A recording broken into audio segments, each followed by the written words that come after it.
Alors, bienvenue au site Un Feu sur la Terre. Nous sommes au premier dimanche du carême de l'année C. Nous avons un texte qui a intrigué beaucoup de gens depuis de nombreuses générations, ce qu'on appelle les tentations dans Saint-Luc, qui sont les plus explicites, en fait, des tentations par rapport à l'évangile de Marc, où là, c'est très bref. L'évangile de Matthieu, il y a du contenu, mais pas autant que l'évangile de Luc. Et je vais commencer par la troisième, puis je vais retourner dans le temps pour revenir jusqu'au début. Lorsque nous allons aujourd'hui à Jérusalem, c'est très intéressant parce qu'au pied de l'esplanade du Temple, on a fait toute une série de recherches. Et d'ailleurs, à l'automne dernier, on venait d'annoncer qu'on avait découvert des éléments de la forteresse, d'une forteresse. On avait découvert plusieurs éléments du temple, peut-être même du premier temple, donc de l'époque de Salomon et de David.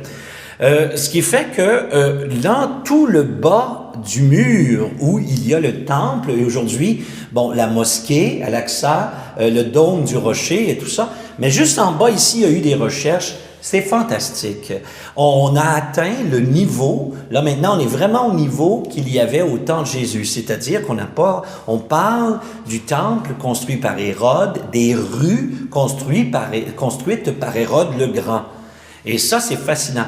Mais ce qu'on se rend compte, et ça, c'est vraiment étonnant, c'est que le pinacle du temple, donc là, on sait qu'il est 5 mètres déjà qu'on a, je dirais, dégagé des recherches.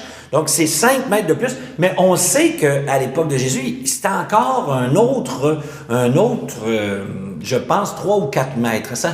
Et là, ce qui nous apparaissait pas très élevé au début des recherches, là, on se rend compte que de lancer quelqu'un de là, comme Jacques, dit le frère du Seigneur, qui aurait été lancé de ce coin-là, il a été martyr de cet endroit-là, eh bien, on se rend compte que c'est une chute quand même très impressionnante.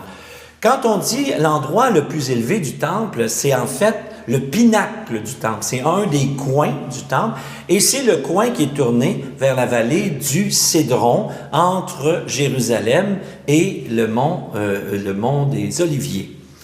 Pourquoi je commence par lui? Parce que ça, c'est le plus évident. Se placer dans un endroit très visible, en fait, là où tout le monde passe, etc., un endroit très visible, se lancer devant tout le monde afin que tout le monde soit témoin d'un grand prodige qui aurait équivalu à la traversée de la mer Rouge ou les grands prodiges de la première alliance. Et donc, est-ce que Jésus sera celui qui fera des choses aussi spectaculaires que tout ce que la première alliance a annoncé? Sera-t-il celui qui attirera l'approbation des foules par le spectaculaire? Et on voit donc on finit avec quelque chose de très public, de très manifeste. Et puis ensuite on a la deuxième et on a la première qui se passe au fond, je dirais à la limite en privé. Ça se passe en privé.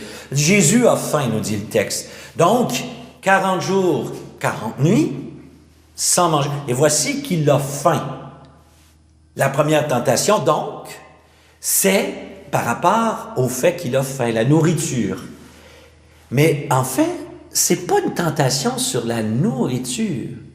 C'est le fait que on se sert de la nourriture pour détourner quelqu'un. Et là, on a le sens véritable, l'impression que j'ai en tout cas, des tentations, c'est ce qui nous détourne de quelque chose d'important. J'ai déjà dit sur ces ondes qu'une tentation, c'est un détournement de mission. C'est exact. C'est qu'en fait, on se sert de la faim de Jésus. On se sert de son désir de rayonner, de sa volonté. C'est normal et c'est parfaitement sain de vouloir que l'Évangile rayonne. C'est pas ça qui est le problème. C'est de se servir d'une volonté que l'Évangile rayonne, de se servir du fait qu'on veut que Dieu, pour attirer à soi, pour détourner vers soi. Ce qui veut dire que c'est un détournement de quelque chose qui est religieux pour son propre profit, pour s'enrichir, pour acquérir du pouvoir, pour pouvoir voir ou s'assurer de ses propres besoins. Et là, on trouve toute la nuance que Jésus a apportée sur la question de la recherche de la nourriture et de la boisson. Avez-vous remarqué que Jésus ne dit pas, quand vous parcourez les routes de Galilée, préoccupez-vous donc de ce que vous allez manger. Préoccupez-vous de ce que vous allez vous vêtir. Préoccupez-vous de ce que l'Évangile, par votre façon de parler, va vraiment atteindre. Non, c'est pas ça qu'il dit. Ce qu'il dit, c'est vous vous occupez du royaume. Vous annoncez la parole. Vous agissez la parole. Vous agissez le royaume. Dieu va s'occuper de tout ça. Donc, c'est d'aller s'approprier, au fond, ce qui est la responsabilité de Dieu. On va dire ça comme ça pour le moment, puis j'y reviendrai. C'est de s'approprier de la responsabilité de Dieu que de vouloir tourner vers soi l'utilisation ou l'influence qu'on peut avoir grâce au royaume. Et je pense que ça, là, vous savez, c'est quelque chose qui est très réel. Il y a des hommes très religieux qui ont commencé une vie, il y a des femmes très profondément religieuses qui ont commencé une vie consacrée, très joliment, très bellement, par une séduction, par un amour de Dieu, par un désir de servir. Le départ était fantastique. En cours de route, voici que tranquillement, la personne, pour toutes sortes de raisons, vit une insatisfaction dans sa vie de consacré, dans sa vie, etc.